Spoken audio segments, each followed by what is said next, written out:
Well, you are so lucky to be listening to this, whoever you are, because this is my first attempt at creating a podcast or a conversation, and this is the Still on the AT podcast, and I am Triton. I hiked Georgia to Maine in 2011. I hiked 500 miles of the trail, of the Appalachian Trail, in 2014, and I've been back out here in 2020, the year of COVID-19. And I left out of Davenport Gap in May, and I'm here in the Shenandoah National Forest with another hiker, a long section hiker, who just passed 900 miles on the Appalachian Trail this week. The legend, Banger. Banger, how are you? Hey, I'm good. Thank you very much. Okay, so this is the first Still on the AT conversation, and we're dealing with the awkwardness of the microphone. I have listened to other recordings, right? I think about some of our real natural conversations hiking on a trail about, hey, you should do a podcast or whatever, and then you put the microphone on, everybody gets all clammed up. But then when I listen to people's podcasts, their early episodes tend to be a little bit tight, and then they get loose. All right. So maybe we got too loose here in the National Forest. They sell beer here and whatnot. So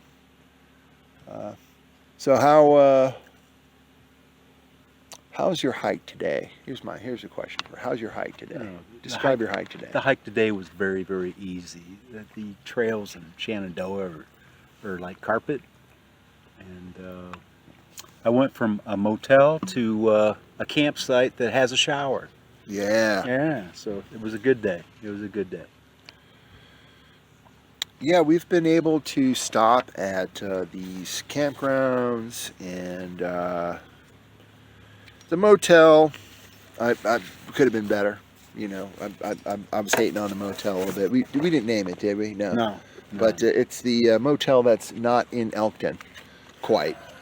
And that was the problem. It was like, well, this is two businesses, and we won't name the other one. That's right. But and we really don't know what the town of Elkton is really like. We never visited. Yeah, we got really close. Right. And then we paid a little too much for a motel room that was a little subpar. But it was great fried chicken at the gas station. The gas station had great fried chicken. Absolutely. They don't open till 8 a.m. on Sunday. So that was that. I mean, that was all right. I ate well. You're pointing out clouds. Are we going to get a thunderstorm? I'm saying that's getting darker right in there. There's some clouds, but I don't feel like it's thunderstorm and lightning. I haven't heard any boomers. It's not that hot to pop it off. No. I mean, sooner or later, the sky's got to run out of moisture. I mean, should we talk about our entrance into the Shenandoah National Park? Sure. Okay. Okay, so we entered Shenandoah National Park 5 days ago. I had spent 4 consecutive days in Waynesboro, Virginia, at a hiker hostel, kicking back, hanging out with people, running my mouth. Imagine that. And so then Banger shows up, and he's hiking with this German couple, Buffy and Shifty, who I haven't seen in hundreds of miles. And so there's this great reunion, and we eat at Mexican restaurants for 2 nights, and then, okay, ready, set, go, we're hikers, back into the woods. Right. And the hostel drops us off in a shuttle at Rockfish Gap, and we start heading north. And the skies are ominously dark. Black. Yeah. I mean, oh yeah, and rumbling, and then you get this whiplash lightning, crash lightning, and then it begins to rain like the opening to Gilligan's Island. Remember the opening trailer of Gilligan's Island, and you see the skipper, he's bouncing back and forth, and the rain's going sideways. It was like that. It was just terrifying. You're soaking wet instantly. And this lasted for hours. And then Yeah. you're just, yeah. How many hours were we in the rain? Because that was an 8-mile hike, which we hiked at a very fast pace. Right. I'm gonna say probably a good 3 hours of it was just pouring down. And constant thunder and moments of really like dangerous lightning where it's like a direct hit on top of the mountain. You hear the crack of the lightning. And, you have all these trees and widowmakers hanging over. And and there's really no safe place on the trail at that point. There's a little bit of just look around, watch your step, Keep hustle, on rocking, and prayers in the foxhole. So yeah, that was the hike in. Oh, and by the way, our friends, and I hate to shame them in this. Podcast here, but our German friends, man, at the first crack of lightning, a little bit of rain, they turned back. Right? I mean, you witnessed this, right? They told you they were turning back. Called the shuttle. Oh, there was a fifth person. Yeah, we don't know what happened to her. And we don't know what happened to her. She just, maybe we were too creepy. I don't know. She was a late arrival at the hostel, and all of a sudden she's like jumping on her shuttle, and she's like a section hiker or a weekender. She wouldn't really say much about herself. Right. And she just seemed to be like somebody who didn't want to socialize, so that's cool. And but we actually hiked past her. We never saw her again. We haven't been going that fast through the Shenandoah National Park, so well, anyway, we never know. So we have a missing in action and two fallen soldiers. Right. But so they are back on the trail. They're back on the trail. Yeah, so I'm going to look at the technology here and see if I am actually indeed recording. Okay. And we're going to keep hamming it up here. It's 7 minutes into this. Really? So, yeah. Wow. So I'm going to try to stretch this thing out 30, 40 minutes. Wow. What do you think about that? Well, you're doing all the talking, dude. I can talk for a half hour, can't you? Yeah, I guess so. But we're talking about still on the AT.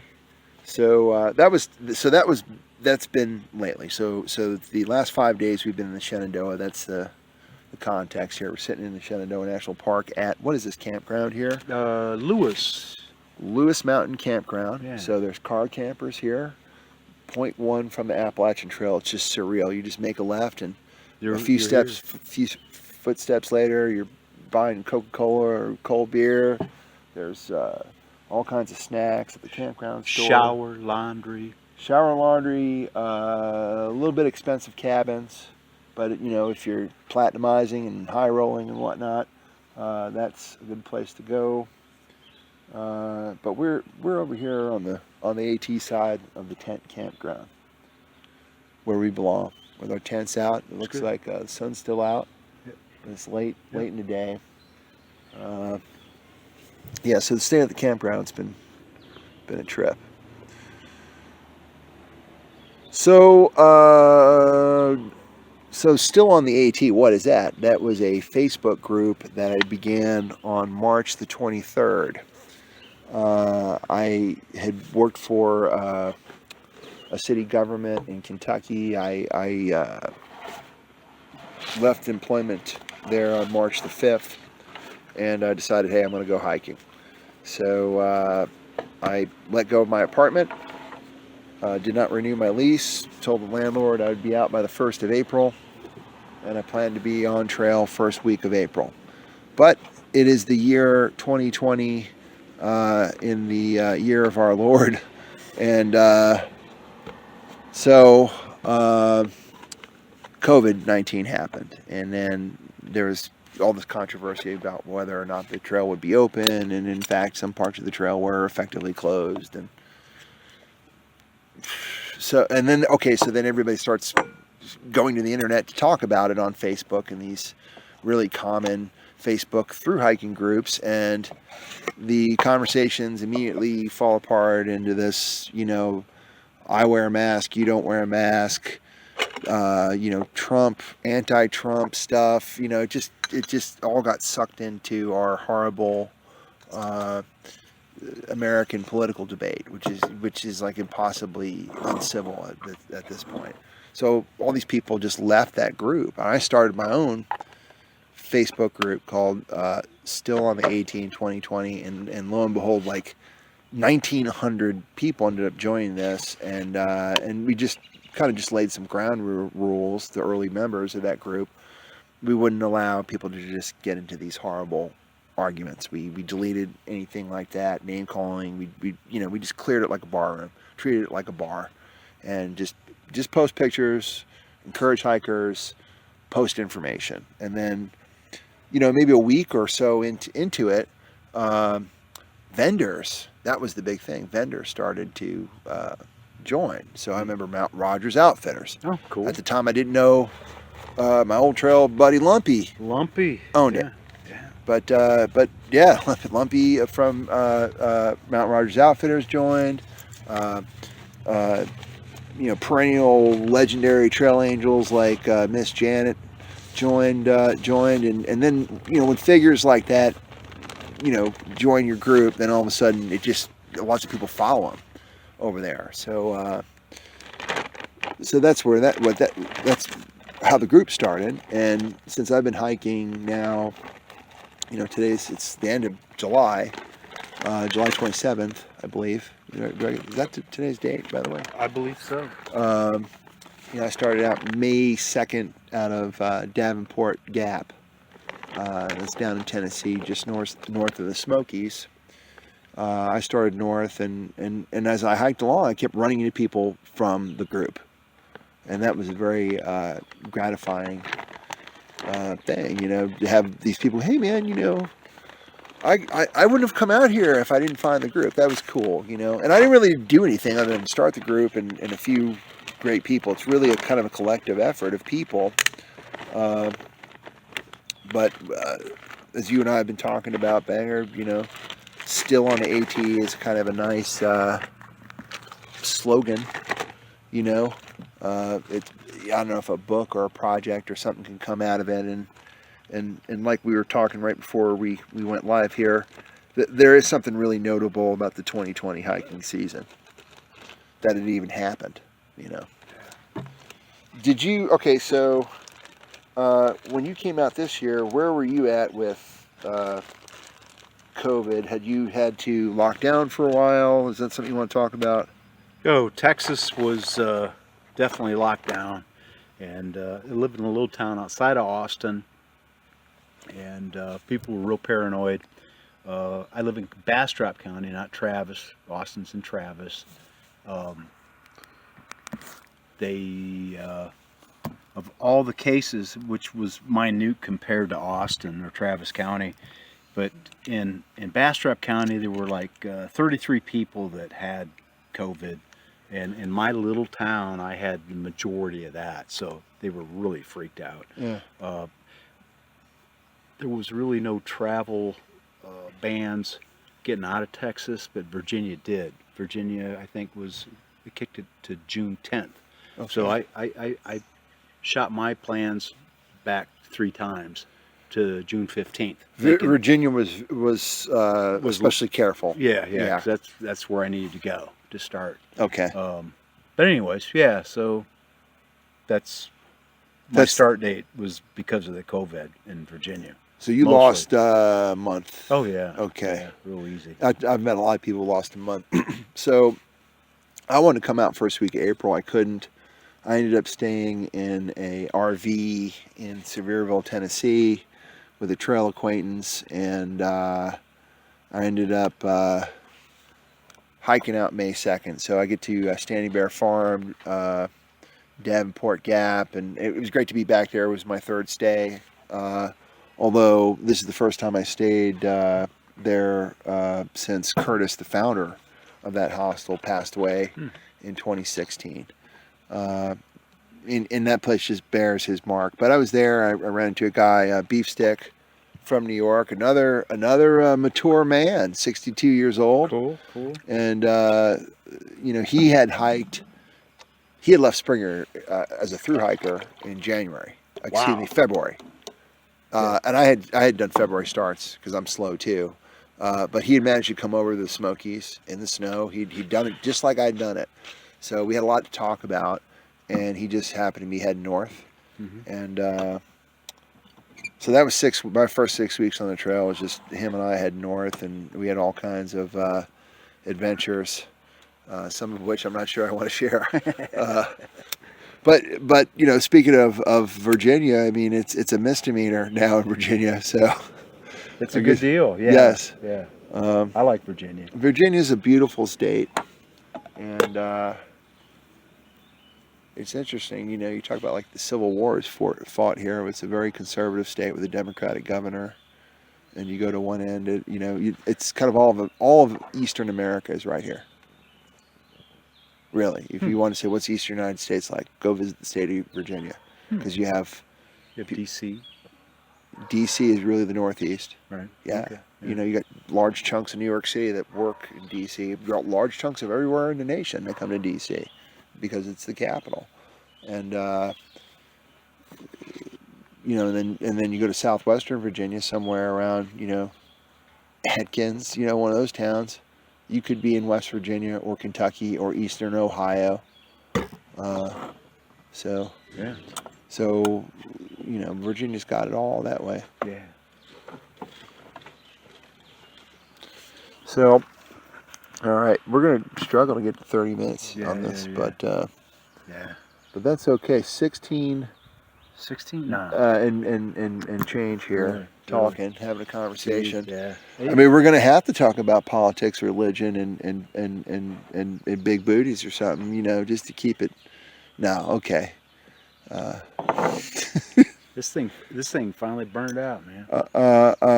So this is the MSR. You call that a pocket rocket, or what is that thing? Yeah, this is a pocket rocket. Okay, and you just plug that thing into a butane canister. Yep. And you get that sound that is the sound of the Appalachian Trail in some ways. Yeah. Actually, that is the sound. That stove is the sound of winter camping on the AT. Oh, really? Yeah. Oh yeah, because all the cool guys have that. Yeah. And no matter how cold, and see, I use that alcohol stove, but if it's cold and you got a high wind, it's really hard to cook with it, and you don't. And wow. Yeah. You also can't, you know, burn your face off like you can with this rocket. Yeah.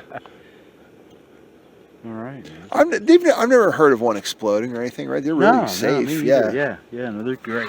They're great. Mine's 25 years old. This is a 25-year-old. Is there a particular brand? Pocket rocket, MSR. Yeah. MSR probably still produces some version of that. Oh, they do, and it's a lot larger burn ring on it. But I think it probably burns more gas. And mine's smaller, and I can get a lot further than these guys have the new ones. What's a canister go for? Ballpark average? $5, $5 to $6, depending on where you're at. $5 to $6, and lasts me a week. And a week, and that's a week burning. That's breakfast and supper. 2 meals a day. And probably 3 cups of coffee a day. That's pretty reasonable, actually. Yeah, it is very reasonable. Yeah. So.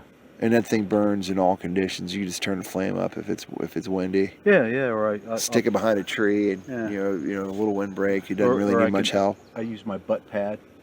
Go around it. It's great. Yeah. All right. That works. So this is you are boiling your water for your half a meal. You are the master of breaking down your meals here. I've noticed this about you hiking with you the last week or so. So some of you listening out there, they sell these fancy backpacker meals. Backpacker Pantry. What's this brand here? This is the one that. Either that or Mountain House. Is that a Mountain House or a? Could be. It could be a Mountain House. But in any case, you like half portions, and you don't like all and it's got the big clunky wrapping on it anyway. So you just break it in two. Yeah. Well, put it in two smaller Ziplocs. It's a 2 portion, and I can only eat half. Okay. So I eat 1 portion. So I just break it down in freezer bags. Is this the famous Alfredo? Alfredo, yeah. It's easy, yeah. And so I just relabel it. Okay. So it's not lost in the shuffle. What is it? And you could throw this the bag away now. Yeah, here at the I just got a campground. little trash, and it's So small. your pack won't smell like Yeah. Parmesan like Yeah, it's been yeah. in the last day or so. Weren't Yeah, you saying that yeah. you were hiking and you smelled your Yeah. Alfredo and your Yeah, garbage? I tend to mix those 2 portions in a gallon bag. Okay. And so that way I can kind of really look at it and kind of cut it in half, and I'll just grab half the bag, and then I'll shake it into the quart bags, Okay. right? And label it and how much water. And so then I used my gallon bag I mixed it with as my garbage bag, which made me smell like Alfredo for a couple 3 days, you know. And then we saw a bear. Actually, Yeah, that's something we yeah. haven't mentioned in the podcast today. Is so you're hiking around the woods smelling like like Alfredo, like a good European cheese. Yeah, the old bear is going, "We're eating the pasta tonight." Yeah, Huh? yeah. Some Florentine bear comes out of the woods and bites your head off. But we saw one of the bears we saw was an adolescent, and it was very timid. It took off before I even spotted it. I heard it, and then it just kind of kept its distance. It was very chill. I actually tried to take a picture of it, which I've never tried to do that when I've seen bear. And then moments later, we saw a mom. Mom had a big old head on her, and I couldn't really make out much of her body. And then she just kind of disappeared in the woods. But we were really close to her, and she just. Sometimes it amazes me these bears are such large creatures, but and they're black bears, and they're like giant fat ninjas in the woods, and they just silently slip away. Yeah, Pretty much. It's mind blowing. They're silent, And they're Or they around you can all be. the time. Yeah, or they can be really loud. I mean, you hike when they want to be, because yeah. When they're scared. I've never seen an aggressive bear. The first bear I saw in my 2011 hike was in Wind Gap, Pennsylvania. And I tell people I was a 600-pound bear. How do you know it was 600 pounds? Because I've looked at pictures of bears that were like 400 pounds and 500 pounds. He's like, this bear was huge. Like this is the first bear I saw on the Appalachian Trail, and it was like the bear you had in your nightmares. It was huge, and it was so gentle. It didn't care about me. It was in the brush that's on the side of the trail. I'm walking down the trail, and I look and I go, who's got a black tent? Oh, that's not a tent. That's a big bear. It's it's a bear. Yeah. And it's this little feeling of like, oh wow, cool, a bear finally. And then it's like, oh shit, what it's a bear. So so that bear did nothing. It just ignored me. It was rooting around in a stump, and that's what really was kind of spooky about it. Was this bear just ignores you. You're nothing to me. I would crush you. Not intimidated at all. And the fastest 5 miles I've ever hiked was after you seen that after bear. I saw that bear. Then I crossed the Delaware River, and I went to New Jersey, and I saw nine bear in about 24 to 36 hours. Wow. And one bear was an adolescent bear, kind of like that first bear I saw, and it had kind of a chestnut color, and it was feeding with another little smaller bear at a berry patch under power lines. So I come into this kind of clearing where the power lines run down the mountain. Hear the bear. The one bear stands up, puts both of his hands up. I've got my poles in my hands. I put my hands up. We are, 10, 15 paces away. We're close. And that the little baby bear took off, and the adolescent bear looked behind, looked sideways, was like, and he took off. So I felt like the king of the mountain at that point, top feeder, and that helped my bear fear after that. I spent like hundreds of miles paranoid about bears, and then after that, you see a couple, and everything's like that. It's all about exposure. That's right. Well, you should tell everybody about your rattlesnakes.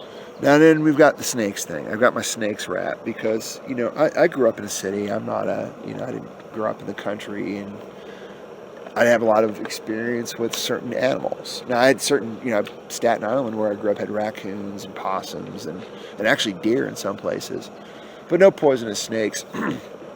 The AT has the famous timber rattlesnake,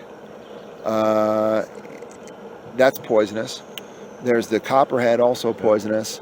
And there's the black snake, which you see a lot of, not poisonous, but a very big snake that eats like big rodents, man. It is a hunter. Yeah. It's a very aggressive snake. And because it doesn't have venom, when you see it, it's always very demonstrable. You know, it'll just pop up. You know, you know, rattlesnake will just simply, you know, get out of your way and rattle. Stay away from me. And you know, copperheads are the scariest because they're poisonous. They don't get out of the way. They freeze, and they blend in with the forest color. Yeah. And that's my biggest fear is copperhead. Yeah. Oh yeah. And so you got to watch where you step. But we saw a couple of big snakes, and I've seen a couple of big rattlesnakes on this trip. One I saw back towards north of Harrisburg, and I saw a snake. No, that was actually, where was that snake? One of the mountains north of Brushy Mountain, heading towards, you know, on the mountain with the Dragon's Tooth. The mountain before Dragon's Tooth, but in any case, over in that area, over by the Virginia Triple Crown, and I saw a snake just in a slate trail. You know, the trail was just kind of all this broken slate. Late afternoon, and it was big. It was a real big snake, coiled up. And just like the one I saw the other day, I stayed very calm. I just sidestepped it. Yeah. It never even rattled. Right. Yeah, the one just the other day. Yeah. That was a big snake. And I hiked through it without like stopping in front of the snake, jumping, going, you know, and that's, you know, just. You never lost a step. You just went. Just keep walking, walk past it. And you warned me, hey. Watch that snake. Snake to the right. So he stepped left, and that was it. He never rattled. No. And he just wanted to sit there and soak up some sun and be a snake. Energize himself. They have to get all that heat to have energy. Yep. So, man, we talked about snakes, talked about bears, talked about why we got on the trail, and that's like almost 30 minutes, and I'm gonna, you know, I'm gonna vamp out till like a total of over 30 minutes of audio here. There you go. Any you know, metacognitive critique of this? Yeah, I could have. You could have had a better partner.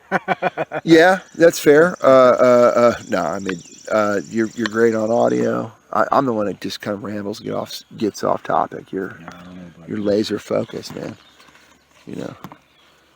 The cool thing is I can get rid of my fuel tank here. Oh yeah, because they got the recycle. Total trash stop here also, and they recycle, so it's great. Yeah, I finally got rid of my trash yesterday. This is a good way to end. We talk about trash. Yeah. Give me a trash story from your just packed trash. You know. Oh, I've had trash. I've had trash on a 7-day push before, to where I almost filled up the whole gallon freezer bag. Yeah. That is a lot of trash. I mean, you're talking probably 3 pounds of extra weight. 3 pounds of trash. Oh, man. This is just wrapping. Yeah, just wrappers and whatever. As you're describing this, your Mountain House meal, your half of, or, you know, your split Mountain House meal is sitting here cooking in a bag. Right. Light. Yeah. Very light. Yeah. And, will you reuse that bag? Let's say you're on trail, not at a campground, but could you reuse that bag? Or you just... No, it's gone. Okay. All right. I'm just... Yeah. So it's one. I'm not trying to be too much of a tree hugger. I do like to think about, like, you know, how much plastic do I use? And I use a lot of plastic, but right. But it's recyclable. You could probably, man, those are heavy. Those are the ones that people cook in, right? Like, yeah. I've seen people that cook and eat in the bag. Yeah. And I probably should do that if I want to eat more hot food. Yeah. and the deal is that it packs a lot smaller. In that Mountain House, or a lot of like them. You have this big aluminum bag, and that's supposed to look good in the mall. Yeah, and it's all vac packed and all, and they do a great job, and it cooks probably better in the bag. Right. But the problem is you can't get all those meals in your bag. Right. Or a bear canister, which I don't like at all. I met a couple people that carry a bear canister. Yeah, yeah. That's yeah. a whole subject unto Yeah, itself. I don't yeah, carry one, so I'm yeah. not going to comment on it It here. doesn't work. Yeah. Yeah. I send mine back if I hit a part of the trail, like obviously to Neil's Gap, and you no longer required for a bear canister. Yeah. That's where you send them back. Send them home. Yeah. Yeah. But or you could just hike over it. A lot of people just hike through that area and Didn't realize that coming. Yeah. Yeah, you got that's a tip for the trail nowadays since that rule came in. Right. But that rule only came in a couple years ago, and so I don't think it has gotten into the echo chamber of. There's all these little wisdom sayings on the AT, like, you get north of Mount Rogers, mail your sleeping bag, your winter gear Right. north. Right. I wouldn't do that, but that was all these people said this on the internet. Right. Uh, Yeah. But talking about trash. Yeah. Let's talk No, trash. See, you're a good partner to keep me back. So, because we're talking about how trash is how you pack it, right? Because you got to carry it, and you carry it in your food container. Well, So if you've got a canister, it's there. You've got a food bag. I've got a Sea to Summit food bag. This is more like a boat bag, but it's got an extra coating inside, so it keeps everything dry. I think it also keeps smells in. Right. Because my garbage bag is usually like a double bagged Kroger bag. Really, yeah. If I could get like an old Ziploc bag and zip it in, but like old tuna fish packets, there's all this kind of like hiker trash, and I mean like the trash of hiker trash, like you're living on the trail, the smelliest of 3-day old, garbage, cooking right. in the Virginia jungle, tuna fish packet, disgusting. And then it becomes a hazard. Does it attract bears? So, I do make sure I carry extra gallon bags, so anytime I can get rid of my trash, it's gone. Yeah, garbage bag and all, it's gone, and then I just grab a new one and throw it in my back in my bag. I used to buy fresh plastic Ziploc bags, all in Ziploc bags on my 2011 because I was really into getting all my stuff, in fresh, crisp bags. I almost have and you can keep everything dry that way. Oh, you can. You don't have to have anything get wet if you're careful about how you seal it. And Ziploc is, or similar type products. I've seen people use Tupperwares. Yeah, well, that's kind of a cool system. I use Tupperware for my headlamp because it won't hit during the day crush, and turn on accidentally and bleed my batteries. Interesting. Yeah. So that's it, man. That's the trash. You took out the trash. There you go, man. Okay. All right, 32 minutes, almost 33 minutes. I feel like we should just end with a quote. Do you have a favorite quote? Could be sports. Hiking? No, just trust your subconscious. Just let it. If it's out of sequence, it doesn't matter. Wow. Yeah. Just what's a quote that you can remember? The harder you work, the luckier you get. Okay. Is that anonymous? Where'd you hear that? I heard my dad told me that. The harder you work, the luckier you get, and we'll end there.